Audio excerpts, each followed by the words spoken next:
5 jours, c'est le délai qu'il a fallu pour sceller le sort du conducteur interpellé la semaine dernière à la Rennerie. Pour avoir conduit sans permis, sans assurance et forcé un barrage de police occasionnant la blessure de 2 d'entre eux, le prévenu risquait 3 ans ferme et 18 mois de sursis.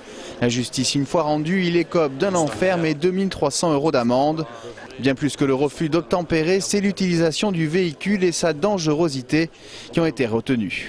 À partir du moment où vous avez un individu qui de toute façon prend le parti pris de conduire un véhicule dont il sait qu'il ne sera jamais assuré puisque par définition il le conduit sans aucun permis de conduire, qu'il décide de prendre la fuite pendant un bon quart d'heure avec un véhicule de police qui le suit et que derrière on entre en collision volontairement avec un véhicule de patrouille et qu'on renverse au risque de les écraser 2 fonctionnaires de police, oui, c'est évidemment une arme qui est utilisée. Une qualification retenue par le tribunal et qui explique en partie la lourdeur de la sanction. À 20 ans, le prévenu n'avait aucun antécédent judiciaire et s'est rendu délibérément au commissariat.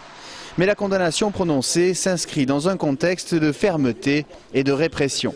La sanction qui a été prise a été déterminée par la nécessité pas de faire un exemple, mais enfin de bien exprimer que dans ces cadres-là, et lorsqu'on commet des infractions comme celle-là, la sanction qui est prise est lourde. C'est malheureusement le quotidien des sanctions qui sont prononcées dans le cadre des comparutions immédiates. Un verdict bien accueilli par les syndicats de police qui comptent sur le rôle dissuasif de la justice pour les appuyer dans un climat social toujours tendu dans les banlieues. Toutes les nuits à Toulouse, les voitures brûlent, 7 à 8 voitures chaque nuit.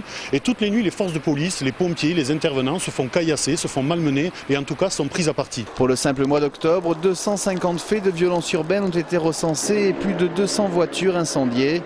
Pour l'heure, la défense n'a pas fait appel de la décision et dispose de 10 jours pour le faire.